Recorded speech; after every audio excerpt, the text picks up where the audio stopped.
할렐루야. 아멘. 오늘 말씀 제목이 좀 기네요. 제가 읽어보겠습니다. 이제는 주님 앞에서 정직해져야 할 때입니다. 이제는 주님 앞에서 정직해져야 할 때입니다. 라는 제목을 가지고 함께 은혜의 말씀을 나누려고 합니다. 여러분, 우리 신앙생활 1년 하고 그만두는 것이 아니죠. 그래서 신앙을 다른 말로 여정이라고 해요. 그래서 신앙의 여정, 어떤 신앙을 시작하면서 하나님의 나라 천국 갈 때까지 우리에게 신앙의 여정이 있습니다. 근데 신앙이 자라려면, 달리 말하면 믿음이 자라려면 반드시 거쳐야 될 몇 가지 과정들이 있는데, 그거에 대해서 여러분에게 말씀을 드릴까 합니다. 오늘 말씀에도 고백되어 있는 것처럼 없음의 과정을 우리가 필수적으로 거쳐야 돼요. 없습니다, 내게 없습니다 라는 이 고백이 필수적으로 있어야 된다는 거예요. 하나님의 나라 천국을 가기 위한 신앙의 여정 가운데 반드시 있어야 됩니다. 대표적으로 어떤 것이냐면, 나에게는 의로움이라는 것은 없습니다. 나의 어떤 행위와 나의 어떤 공로를 통해서 내 안에 의로움이 있지 않고, 누구를 믿는 믿음 안에서요? 예수 그리스도를 믿는 믿음 안에서만 내가 이루어질 수 있습니다. 그것은 결국 무엇이죠? 내가 죽을 수밖에 없는 죄인입니다. 그럼에도 불구하고 하나님의 은혜로 예수 그리스도를 믿는 믿음 안에서 우리가 의인이라 칭함을 받을 수 있습니다. 나에게는 의로움이 없습니다라는 그 입술에 인격적인 고백이 우리 안에 있어야 한다는 것이죠. 이것을 달리 표현하면 자기 부인이라고 말씀드리고 싶고요, 자기 비움이라고 말씀드리고 싶습니다. 반드시 자기 부인, 자기 비움, 없음의 과정을 거침으로 도리어 무슨 은혜가 있다고요? 있음의 은혜가 있다는 거죠.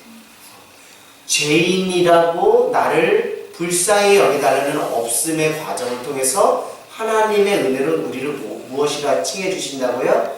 너는 의인이다, 너는 하나님의 자녀다라고 이렇게 있음의 은혜를 우리에게 허락해 주는 것이죠. 결국 없음이라는 것은, 세상 사람들은 없음은 없는 거지라고 하지만 기독교 진리는 역설입니다. 패러독스, 역설이에요. 없음이 곧 무엇이 되는 은혜가 있다고요? 있음이 되는. 무엇이냐면 우리가 창조의 원리가 바로 이거예요. 새 사람을 잇는 원리가 바로 이겁니다. 창조할 때, 태초 하나님께서 창조했을 때 무엇이 있었나요? 어떤 재료를 가지고 했었나요? 아니에요. 공허한 그 혼돈의 세계 속에서, 없음의 세계에서 하나님께서 무엇으로? 말씀으로 세상을 창조했을 때. 그러니까 이 창조의 원리, 새 사람을 잇는 이 원리는 어디에서 어디로 옮겨져야 된다고요? 없음에서, 그 없음의 과정을 고백함으로 인해서 결국 있음으로 만드시는 하나님의 은혜를 경험하게 된다는 것이죠. 나에게는 의로운 것이 없습니다. 나는 죄인입니다. 나에게는 능력이 없습니다. 나에게서 선한 것이 나올 수 없습니다 라고 주님 앞에 인격적으로 고백하는 그 사람이 변하여 무엇을 입는다고요? 새 사람을 입는다고요. 근데 세상 사람들은 이걸 몰라요. 신앙의 원리를 모르는 사람은 이걸 알 수 없어요. 없다 하면 자기를 부인한다 하고, 자기를 부정한다 그러고, 자기를 비운다 그러면 매우 두려워 떨어요. 그래서 도망가요. 정면 승부하지 않아요. 그러나 여러분, 두려워하지 마십시오. 없음이 도리어 우리에게 있음으로, 약함이 도리어 우리에게 무엇으로? 강함으로. 그것이 기독교의 진리예요. 이것을 입술로 고백했던 사람이 바로 누구냐면, 많은 인물들이 있겠지만 고린도 후서 12장을 한번 가볼까요? 고린도 후서 12장 우리 한번 찾아가 보겠습니다. 고린도 후서 12장을 한번 가보겠습니다. 고린도 후서 12장, 고린도 후서 12장 9절에서 10절 말씀 한번 가보겠습니다. 자, 신약 299쪽입니다. 시작. 나에게 이르기를 내 은혜가 내게 족하도다. 이는 내 능력이 다간 데서 온전하여 지니라 하신지라. 그러므로 도리어 크게 기뻐함으로 나의 여러 약한 것들에 대하여 자랑하리니 이는 그리스도의 능력이 내게 머물게 하려 함이라. 그러므로 내가 그리스도를 위하여 약한 것들과 능욕과 궁핍과 박해와 공고를 기뻐하노니 이는 내가 약한 그때에 강함이라. 아멘. 약하다고 하나님 앞에 고백하는 사람에게는 도리어 내 안에 누구의 능력이 머문다고요? 9절의 표현을 보면 그리스도의 능력이 머무는 비결이고요. 내가 약할 때 내가 힘이 없습니다 라고 나 자신을 순전하게 하나님 앞에 고백할 때 그때 도리어 우리에게 무엇을 주신다고요? 강함을 주신다는 거예요. 여러분, 강한 사람은 결국 꺾여지게 마련이 있어요. 주님 앞에서 나는 연약합니다. 나는 볼품없는 사람입니다. 그러나 주님이 내게 능력 주시는 다면 제가 할 수 있습니다. 내게 능력 주시는 자 안에서 내가 모든 것을 할 수 있습니다. 나는 약하지만 강한 대신 주님이 나와 함께 하시면 나는 할 수 있습니다. 라는 그 사람이 강한 사람이에요. 그냥 자기 힘 과시하고 자기의 경험치를 가시하면서 꼿꼿하게 강함을 강조하는 사람은 결국 하나님께서 그런 자를 꺾으세요. 세상에 나가서도 그런 사람들은 꺾이기 마련이에요. 왜요? 사람들을 힘들게 하기 때문에. 그러나 여러분, 우리는 두려워하지 않기를 원합니다. 우리가 연약한 거 자랑하기를 원해요. 연약하고 궁핍하고 공고하고 뭐죠? 우리에게 박해가 있는 이것으로 기뻐하세요. 왜요? 그 약함이 곧 그때 무엇이 된다고요? 강함이 된다고요. 아멘. 맞습니다. 여러분, 없음의 고백이 이렇게 중요한 거예요.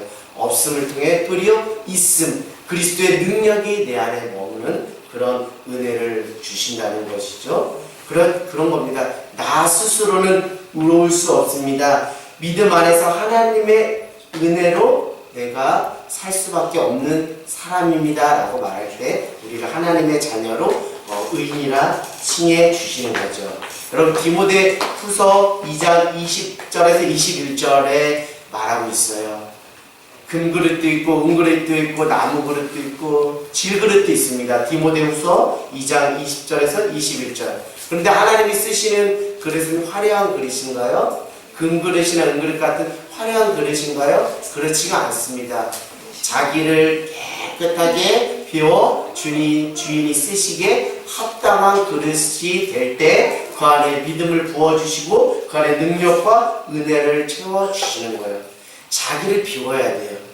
여러분 자신을 부인하고 여러분 자신을 비우셔야 오늘 하나님의 은혜가 그리스도의 그 능력이 여러분 안에 그 믿음이 채워지는 역사가 있을 줄 믿습니다. 없음을 고백하십시오. 자기를 부인하십시오. 자기를 비우십시오. 그러면 그 안에 하나님께서 여러분을 대신하여 살아서 역사하시고 여러분도 앞서 행하시는 여호와 이레 하나님의 은혜를 허락해 주실 줄 믿습니다. 여러분, 그건 다른 것이 아니죠. 내 삶의 주인이 나 자신이 아니라 누구라고 고백하는 거예요? 주님이라고 고백하는 것. 그럴 때 내 안에 비로소 그리스도의 능력이 머무는 것이죠. 그러나 우리는 많이 착각하며 살아요. 이 없음의 과정 없이 많은 착각 속에서 신앙생활을 하다 보면 결국 신앙 성경의 표현처럼 어떤 모습으로 우리가 신앙생활을 할 수밖에 없냐면 회칠한 무덤. 회칠한 무덤이라는 표현 여러분 잘 이해하실 줄 믿지만 제가 더 설명을 첨언하도록 하겠습니다. 예를 들어 어딘가에 빨간색으로 이렇게 얼룩이 졌어요. 그러면 원칙적으로 근본적으로 하려면 무엇을 지워야 되죠? 빨간 것을 지워야 돼요. 그러나 우리가 빨간 것을 지우는 수고와 노력을 하지 않고 거기다 무엇을 덧칠하는 거예요? 검정색으로 덧칠하고 그러면 겉으로 보기에는 검정색으로 보이지만 그 안에 무엇이 여전히 있죠? 빨간색입니다. 마치 이와 같습니다. 없음의 과정이 없이 계속 자기의 열심과 자기 의로움으로 신앙생활하면 마치 빨간색 위에 검은색을 칠하는 것과 같은 근본적인 그 치유와 회복이 없이 그냥 그렇게 신앙생활하는 모습으로 살아갈 수밖에 없고 기본적인 신앙의 원리와 상관없이 신앙생활할 수밖에 밖에 없습니다. 그렇기 때문에 여러분에게 오늘도 권면하기는 날마다 우리 안에 무슨 과정을 고백해야 되냐고요? 나에게는 의로움이 없습니다. 나에게는 능력이 없습니다라는 이 없음의 과정을 고백하는 귀한 은혜가 있기 바랍니다. 그 고백이 두 글자로 무엇이라고요? 회개. 여러분 오늘도 회개하셨어요? 내 안에 능력이 없습니다. 내 안에 선한 것이 없습니다라는, 내 안에 내가 주인이 아니고 하나님이 주인이십니다라는 없음과 부인과 자기 비움의 회개 과정이 없이는 우리가 그 열심만 가지고서는 나중에 그 신앙은 변질될 수밖에 없는 거예요. 여러분 신앙의 여정을 거쳐가는 여러분들에게 축복하며 권면하기로는 이 없음의 과정을 오늘 성령께서 여러분에게 인도하신다면 그런 입술의 고백이 여러분의 삶에 있기를 원합니다. 그건 다른 것이 아니에요. 여러분이 일생일대 신앙의 여정 가운데 정말 내가 죽을 수밖에 없는 죄인이었다는 것을, 그것을 뼈저리게 깨닫는 그 회개의 사건이 한 번은 있어야지, 그 신앙의 여정 가운데 한 번은 있어야지, 그 없음의 과정이 있어야지 그 얼룩진 그 나의 죄의 문제를 근본적으로 해결하면서 그 안에 하나님의 은혜와 하나님의 그 생명의 은혜를 우리가 공급받을 수 있는 것이죠. 그것이 우리 안에 허락되지 않으면 여전히 우리는 자기 욕심을 채우기 위해서 자기 교만으로 살다가 결국 믿음의 길에서 이탈하게 되는 것이죠. 그러니까 예수님이 이렇게 말씀하시는 거예요. 마태복음 4장 17절, 마가복음 1장 15절. 마태복음 4장 17절 무엇입니까? 회개하라, 천국이 가까워합니다. 결국 구원이라는 것은 결국 무슨 과정이 먼저 있어야 된다고요? 회개하는 과정, 없음의 과정, 자기 부인과 자기 비움의 과정이 없이는 우리 안에 무엇이? 천국이, 구원이, 영생이 없다는 거예요. 마가복음 1장 15절 이렇게 말하고 있습니다. 회개하고 복음을 믿으라 이렇게 말하고 있어요. 자기 부인의 과정 없이 그냥 말씀만 들으면 그것은 오직 자기의 지식을 자랑하고 자기의 의만 내세우는 바리새인과 서기관 같은 모습으로 전락할 수밖에 없어요. 안타깝지만 그런 인생은 결국 하나님의 구원의 그 은혜를 경험하지 못하는 것이죠. 결국 회개의 가정 없이 열심만 가지고 10년 생활한다 하면 앞에서 말씀드린 것 같이 근본적인 원인, 우리 죄의 문제를 해결하지 못하고 회칠한 무덤같이 그냥 빨간색 얼룩에 검은색을 덧칠한 것과 마찬가지의 신앙생활을 할 수밖에 없다는 거죠. 오늘 제가 지금까지 말씀드린 그 맥락을 가지고 오늘 말씀을 같이 우리가 함께 살펴보면서 우리가 걸어가야 될 신앙의 여정과 그 원리가 무엇인지 또 그것을 통해 우리 자신을 점검하는 귀한 시간이 되기를 원합니다. 여러분 마가복음 9장 20절에서 29절 그 앞에 그 본문의 배경은 무엇이죠? 예수님께서 제자들에게 무엇을 내어쫓는 권능을 주셨어요? 귀신을 내어쫓는 권능을 주셨어요. 그래서 이제 귀신 들린 아이가 그 제자들에게 왔습니다. 근데 결국 그 제자들이 귀신을 내어쫓았나요? 쫓지를 못했어요. 그래가지고 결국 그 귀신 들린 아이가 결국 누구에게 지금 오게 된 과정이죠? 예수님께 오게 되었습니다. 그러면서 예수님이 19절에 이렇게 말하고 있어요. 귀신을 내어쫓지 못한 그 제자들을 향해서 19절에 이렇게 말하고 있어요. 대답하여 이르시되 믿음이 없는 세대여 내가 얼마나 너희와 함께 있으며 얼마나 너희에게 참으리요 그를 내게 데리러 오라 이렇게 말합니다. 결국 제자들 안에 무엇이 없었다는 것을 책망하는 것이죠. 믿음이 없었다. 그 귀신 쫓는 권능을 주었어요. 권능을 주었는데 그 권능이 능력으로 나타나려면 그 치유와 회복과 기적으로 나타나려면 무엇이 반드시 필요하다고요? 믿음의 기도가 필요하다는 거예요. 그래서 끝절에 29절에 이렇게 말하고 있잖아요. 이르시되 기도 외에 다른 것으로는 이런 종류가 나갈 수 없다. 종합해서 말씀드리면 믿음으로 드리는 기도가 빠진 채 예수님이 나에게 귀신 쫓는 권능을 주셨으니까 그거 하나 믿고 갔다가 끊고 다친 것이죠. 그런 와중에 이제 예수님께 귀신 들린 아이와 그 아버지가 옵니다. 그러면서 그 아버지가 이렇게 이야기를 하는 거죠. 22절에 귀신이 그를 죽이려고 불과 물에 자주 던졌나이다. 그러나 무엇을 하실 수 있거든 우리를 불쌍히 여기사 도와주옵소서. 여러분 22절의 표현은 그 귀신 들린 아이의 아버지의 고백인데 믿음의 고백이라 할 수 있을까요? 그렇지 않습니다.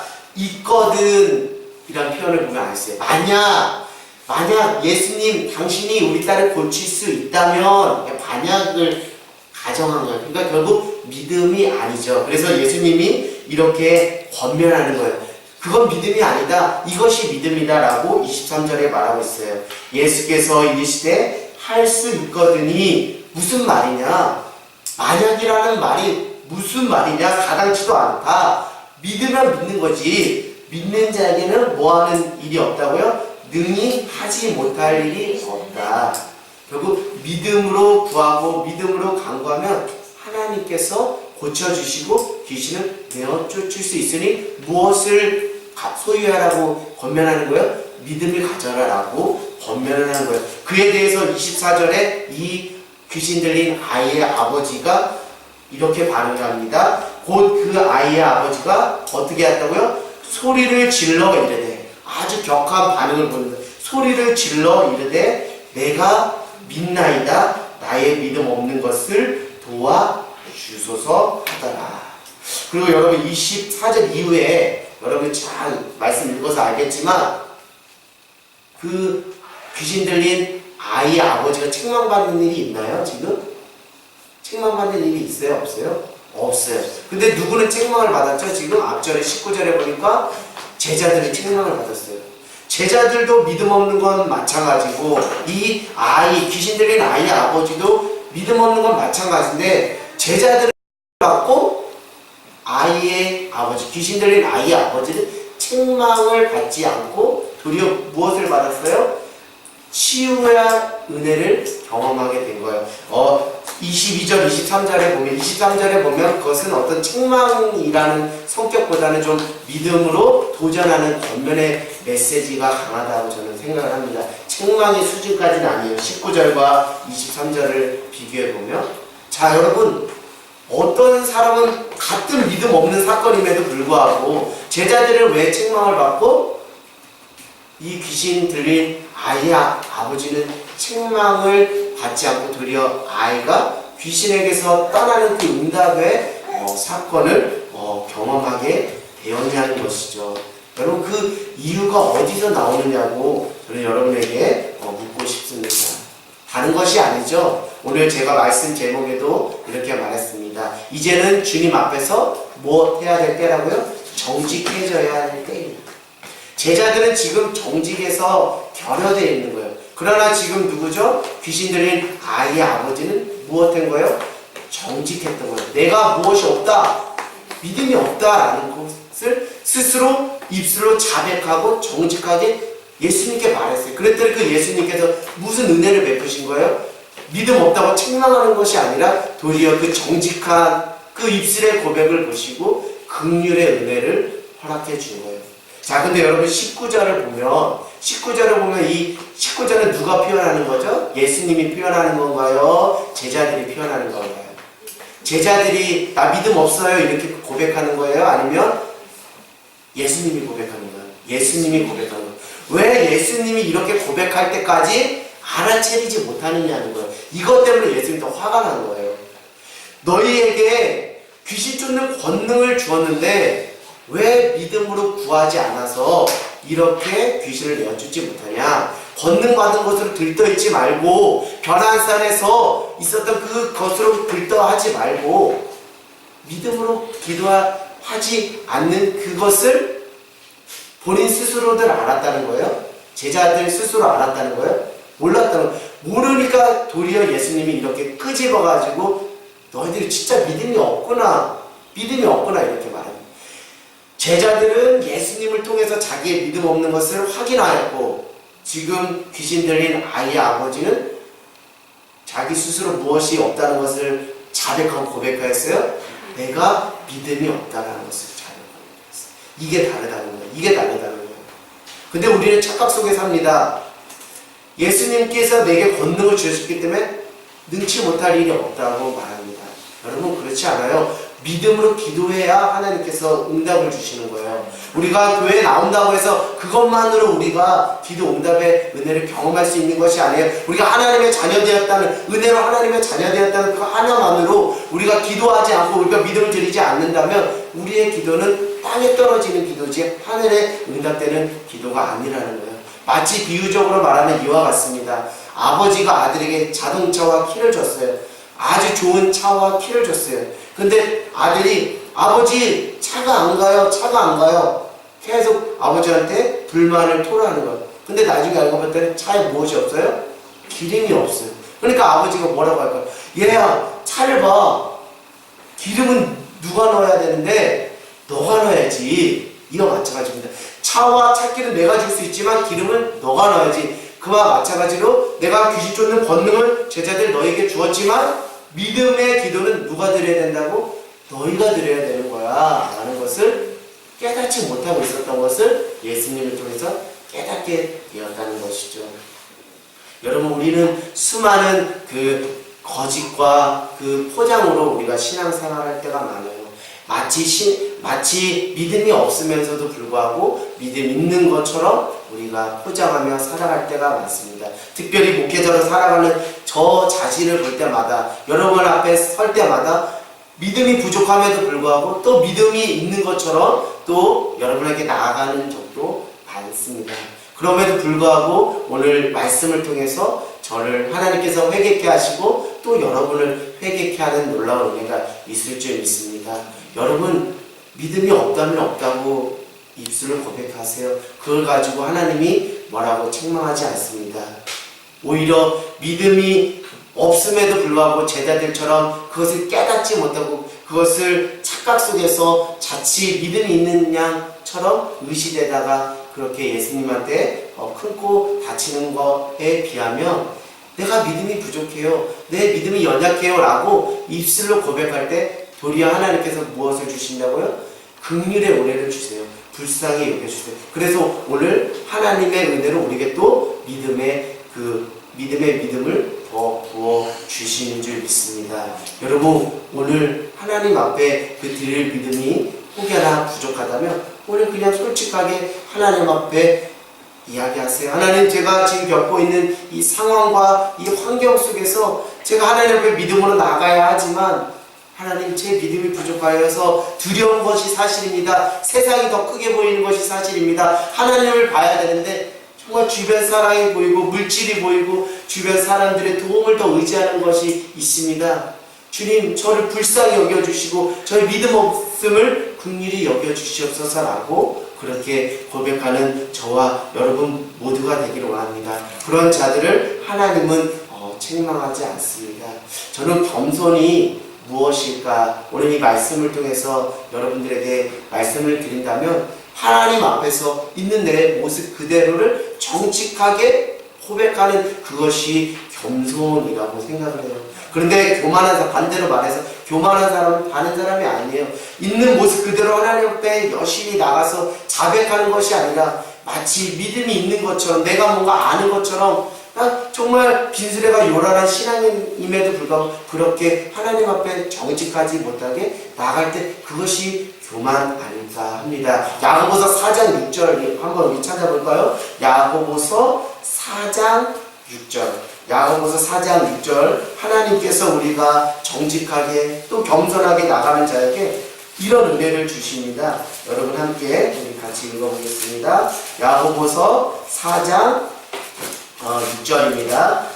4장 6절 우리 같이 374쪽입니다. 시작. 그러나 더욱 큰 은혜를 주시나니 그러므로 일렀으되 하나님이 교만한 자를 물리치시고 겸손한 자에게 은혜를 주신다 하였느니라. 오늘 교만한 자를 물리치고 겸손한 자에게 은혜를 주신다.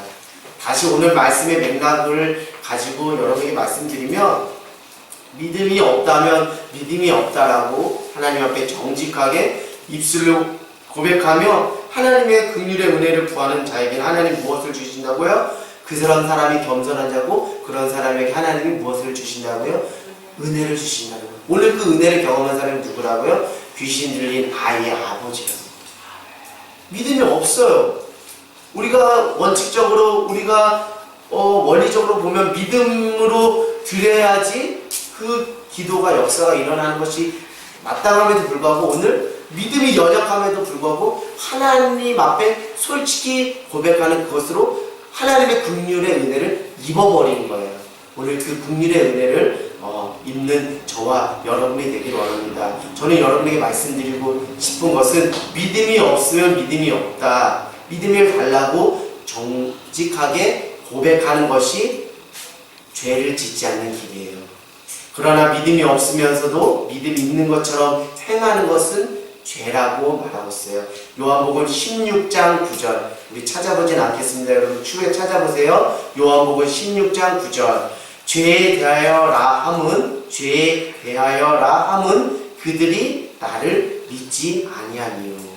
무엇이 죄라고요? 믿음으로 하지 않는 것, 믿음으로 하지 않는 것이 죄라는 거예요.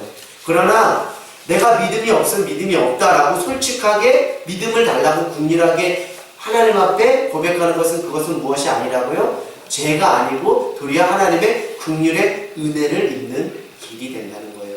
오늘 우리 여기 보면 또 초신자 우리 교우들 있고 오래 신앙생활 하신 분들도 있어요. 그럼 우리 초신자분들은 이렇게 저한테 말씀할 거예요. 저는 교회 나온 지 얼마 되지 않아서 정말 애기 같은 믿음이어서 저는 믿음이 부족한데 제 기도 하나님 들어주실까요? 들어주십니다. 할렐루야. 다만 믿음이 없다고 저는 애기 믿음이라고 저 깐난애기 믿음이라고 요 아저씨 같은 믿음이라고 그거 하나라도 하나님 앞에 드리고 싶다고 하나님 앞에 그것이라도 올려드리고 싶다라고 정직하게 올려드리면 그 기도를 하나님이 오늘 들으시고 역사하신다는 거예요. 네. 여러분 교회 오래 나오신 분들 다시 한번 믿음을 제고하길 원합니다. 정말 여러분 믿음이 있나요? 믿음이 있다면 그것은 하나님을 기쁘시게 하는 것이죠. 그러나 설령 다른 사람들을 외식하면서 다른 사람들을 의식하면서 내 안에 믿음이 없고 믿음으로 행하지 않음에도 불구하고 여전히 믿음 있는 것처럼 자기를 포장한다면 그것은 도리어 무엇이라고요? 그것이 교만이고요. 그것이 죄라는 거예요. 오늘 다시 한번 첫 신앙을 시작했던 그 시점으로 돌아가서 주님 저는 애기와 같은 믿음밖에 없습니다. 그러나 이것조차 받기를 원하신다면 제 믿음을 하나님 앞에 올려드립니다. 그리고 저를 긍휼히 여겨주시고 저를 불쌍히 여겨주시고 저에게 믿음을 더하여 주시옵소서라고 기도하는 저와 여러분 모두가 되기를 원합니다. 근데 여러분 우리가 왜 이렇게 정직하지 못할까요? 우리가 왜 이렇게 정직하지 못할까요? 저는 그 정직하지 못한 것을 이번 주 우리 큐티 나누 호세아서를 우리가 나누잖아요. 그 호세아서를 통해서 우리가 왜 하나님 앞에서 가식과 자기 포장과 자기 착각과 기만으로 정직하지 못하게 살아가는지 그 이유를 알았어요. 우리가 함께 살펴보도록 하겠습니다. 우리 호세아서 11장 12절 한번 찾아볼까요? 호세아서 11장 12절 호세아서 11장 12절 구약입니다. 호세아서 11장 12절 호세아서 11장 12절 같이 읽겠습니다. 구약 1206쪽입니다. 1267쪽입니다. 우리 같이 읽겠습니다. 시작! 에브라임은 거짓으로 이스라엘 족속은 속임수로 나를 에워쌌고 유다는 하나님 곧 신실하시고 거룩하신 자에 대하여 정함이 없었다. 지금 에브라임은 무엇이라고요? 거짓으로. 이스라엘 족속은 무엇으로? 속임수로. 유다는 곧 신실하시고 거룩하신 자에 대하여 무엇이 없다고요? 정함이 없다. 다시 말씀드리면 에브라임이나 이스라엘 족속이나 유다나 무엇이 없다고요? 정직. 하나님 앞에 정직함이 없다. 정결한 영이 없다는 거예요. 그 이유는 무엇이라고요? 신실하고 거룩한 자에 대하여 무엇이 없기 때문에 정함이 없다. 여러분 다니엘서 1장 8절에 이렇게 뭐라 말하고 있습니다. 다니엘은 하나님께 무엇을 정했다고 그래요? 뜻을 정했다고 그래요. 하나님께 뜻을 정하지 않으면 우리의 인생이, 우리의 신앙이 하나님께 뜻을 정하지 않으면 결국 우리는 뭐예요? 양다리를 걸치는 거예요. 지금 호세아서는 하나님께서 엄히 경고하시는 게 무엇입니까? 우상숭배잖아요. 우상숭배와 불순종. 그 우상숭배, 불순종은 왜 이렇게 되는 거예요? 누구한테 뜻을 정하지 않았기 때문에 하나님께 뜻을 정하지 않았죠. 우리가 진실하고 우리가 정직하게 거짓과 속임수 없이 하나님 앞에 정직하고 정결한 영으로 나가지 못하는 그 이유가 무엇이라고요? 하나님께 무엇을 정하지 않았기 때문에 뜻을 정하지 않았기 때문에. 저는 우리 아이들을 대하면서 우리 신앙 이렇게 하시는 분들을 보면서 어느 순간 신앙이 흐려지는 분들을 보게 돼요. 이 신앙으로 잘 가다가 신앙이 흐려지는 분을 보게 돼요. 그러면 그 기저에 다 무엇이 있다고요? 우상숭배가 있는 거예요. 오늘날의 현대판 우상숭배가 있는 거예요. 예를 들면 하나님보다 물질을 쫓는 경우가 있고, 하나님보다 사람을 더욱더 의식하는 경우도 있고, 하나님보다는 또 누군가의 평가에 더 의존하는 경우가 있고, 무엇이 없는 거예요? 하나님께 무엇을 정하지 않는 거예요? 뜻을 정하지 않으니까 그 신앙이 정결하지 않아요. 그 신앙이 정직하지 않아요. 그 신앙이 거짓으로 있을 수밖에 없어요. 우리 아이들도 마찬가지입니다. 어느 순간 하나님보다 성적이 우선이 되고, 하나님보다 출세가 우선이 되고, 하나님보다 세상의 부와 명예가 우선이 되면 그때부터 무엇하기 시작해요? 양다리를 거치기 시작해요. 적당히 하나님을 만족시키고 적당히 세상의 이득을 취하는 거예요. 그러나 하나님은 다 아시죠? 그러나 하나님은 여러분 오래 참으시면서 여러분을 기다려 주시는 거예요. 여러분 속히 돌아오기를 바라시기 때문에요. 여러분 다니엘서 1장 8절 다니엘이 하나님께 뜻을 정했다라는 것, 그것은 무엇이에요? 내가 하나님 앞에서 진실하고 정직하게 살겠습니다라는 그 고백인 거예요. 여러분 오늘 뜻을 정하기 원합니다. 근데 뜻을 정하려면 선행되는 과정이 있어요. 내 안에 믿음이 없으면 믿음이 없다라고 완전히 낱낱하게 고백하면 그 안에 없음에 도리어 무엇으로 바꿔주신다고요? 있음과 하나님의 긍휼의 은혜로 바꿔주신다는 거예요.